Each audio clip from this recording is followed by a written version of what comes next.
ఇంటికి హరిదాసు వస్తే ఇవి దానం చెయ్యండి, కోటి జన్మల పుణ్యం.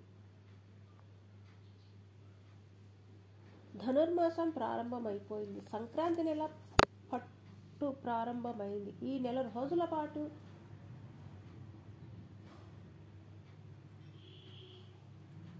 సూర్యోదయానికి ముందే హరిదాసులు మన గుమ్మం ముందుకు వస్తారు. అక్షయ పాత్రను తలపైన ధరించి హరిదాసులు గ్రామ సంచారం ప్రారంభిస్తారు. హరిదాసులు అంటే పరమాత్మతో సమానం. మనుషులు ఇచ్చే దాన ధర్మాలు అందుకొని మనకి ఆయురారోగ్యాలు భోగభాగ్యాలు కలగాలని మనల్ని హరిదాసులు దీవిస్తారు. హరిదాసుల అక్షయ పాత్రలో బియ్యం పోస్తే తెలియక చేసిన ఎన్నో పాపాలు తొలగిపోతాయి. శ్రీకృష్ణునికి మరో రూపమే హరిదాసులని భావిస్తారు.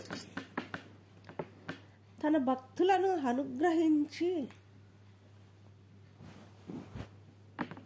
వైకుంఠపురంలో నుండి ఆ శ్రీ మహావిష్ణువు హరిదాసు రూపంలో మన ఇంటికి వస్తాడని నమ్మకం. కాబట్టి దైవరూపమైన హరిదాసులు మన ఇంటికి వస్తే ఖచ్చితంగా కొన్ని విధి విధానాలు పాటించాలి. కొన్ని వస్తువులను హరిదాసులకు దానం చేస్తే ఆ విష్ణుమూర్తి ఆశీర్వాదంతో మీ ఇంటికి అఖండ రాజయోగం కలుగుతుంది. కుటుంబం అంతా సుఖ సంతోషాలతో జీవిస్తారు. ముందుగా ఈ వీడియోకి ఒక లైక్ కొట్టి మన ఛానల్ని సబ్స్క్రైబ్ చేసుకోండి. మన ఇంటికి హరిదాసు వస్తే దైవ సమానంతో భావించాలి. మన కుటుంబం ముందుకు హరిదాసు వస్తే మన ఇంటికి చాలా మంచి జరుగుతుంది. మీ ఇంటికి వచ్చిన హరిదాసు ఉట్టి చేతులతో వెళ్ళిపోతే ఆ ఇంటికి అరిష్టం అంటారు. కాబట్టి పొరపాటున కూడా హరిదాసులను ఒట్టి చేతులతో పంపకండి.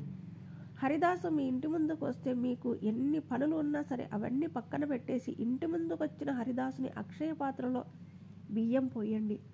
అక్షయ పాత్రలో బియ్యం పోయడానికి శ్రీ మహావిష్ణువుకు కానుకగా బహుకరించినట్లు భక్తులు భావిస్తారు. మీ ఇంటికి హరిదాసు వచ్చినప్పుడు మీకు తోచినంతలో ఏదో ఒకటి దానం చేసి హరిదాసు పాదాలకు నమస్కారం చేసుకోండి. హరిదాసుడిని విష్ణు రూపంగా భావించాలి. కాబట్టి హరిదాసుడి పాదాలకు నమస్కారం చేసుకుంటే విష్ణుదేవుని పాదాలకు నమస్కారం చేసినంత పుణ్యం లభిస్తుంది.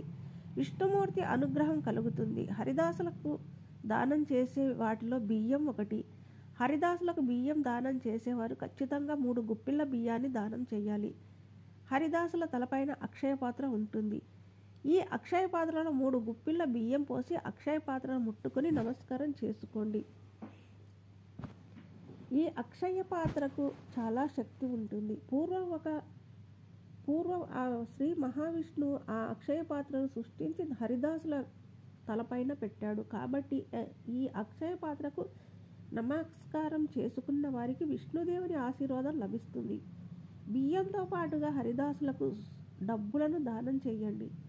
11 రూపాయలను దానం చేస్తే చాలా మంచిది. ఇక మీ శక్తి కొలది 21 రూపాయలు లేదా 101 రూపాయలు సమర్పించవచ్చు.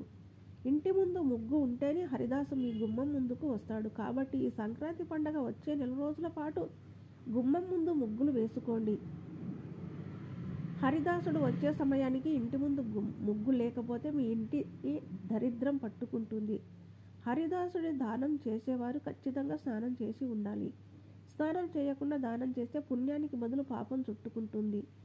ఈ నెల రోజుల పాటు హరిదాసునికి దానం చేయండి. మీ ఇల్లంతా అష్ట ఐశ్వర్యాలతో నిండిపోతుంది. నెల రోజులు దానం చేయడం కుదరకపోతే కనీసం 3 సార్లు అయినా సరే హరిదాసుడికి దానం చేయాలి. హరిదాసుడికి కూరగాయలను దానం చేసినా చాలా మంచి పుణ్య ఫలితం లభిస్తుంది. అలాగే ఇంటికి అవసరమయ్యే కందిపప్పు, చింతపండు, కల్లుప్పును దానం చేయండి. సంక్రాంతి రోజున మాత్రం హరిదాసులకు స్వయం పాకం దానం చేయాలి. ఇలా దానం చేయడం వల్ల అన్నపూర్ణాదేవి ఆశీర్వాదంతో మీ ఇంటికి ధనధాన్యాలకు లోటు ఉండదు. ఇప్పటికే సంక్రాంతి నెల పట్టు ప్రారంభం అయ్యింది. సంక్రాంతి పండుగ వరకు ధనుర్మాసం ఉంటుంది. కాబట్టి ఈ ధనుర్మాసం నెలలో ఇంటి ముందు ధనుర్మాస ముగ్గులు వేయాలి. చుక్కల ముగ్గులు కాకుండా గీతల ముగ్గులు వేసుకోవాలి. అలాగే ఈ ధనుర్మాసం నెలలో ఎలాంటి శుభకార్యాలు చేయకూడదు. వివాహాలు జరిపించకూడదు. గృహప్రవేశాలు చేయకూడదు. అక్షరాభ్యాసం చేయకూడదు. హరిదాసులు భిక్షగాళ్ళని చాలా మంచి తప్పుగా అనుకుంటారు.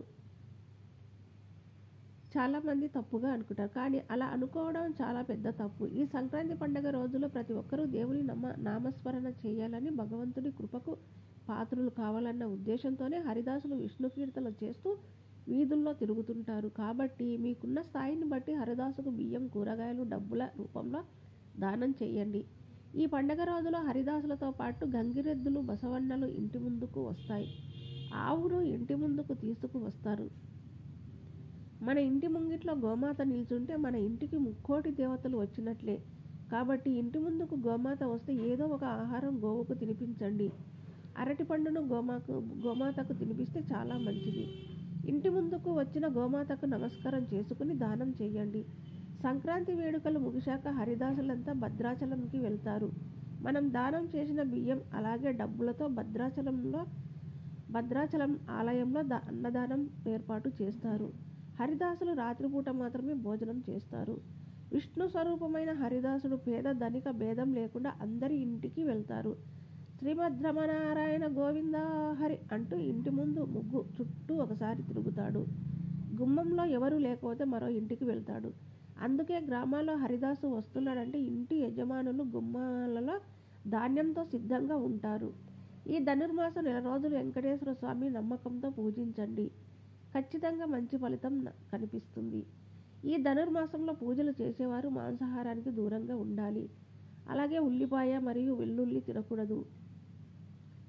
ఈ 1 రోజుల పాటు భార్యాభర్తలు దూరంగా ఉండాలి.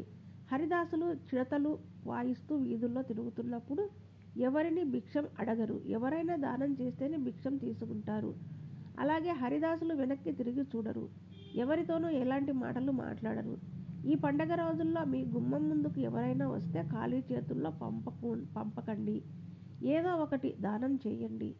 ఈ హరిదాసుల ఇంటికి తిరిగి వెళ్ళే వరకు హరినామ శరణ కీర్తన తప్ప మరేమీ మాట్లాడరు.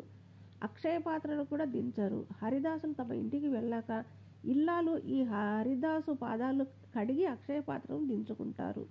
ఈ వీడియో కనుక మీకు నచ్చినట్లయితే లైక్ చేయండి, షేర్ చేయండి, సబ్స్క్రైబ్ చేయడం మాత్రం మర్చిపోకండి. Thank you.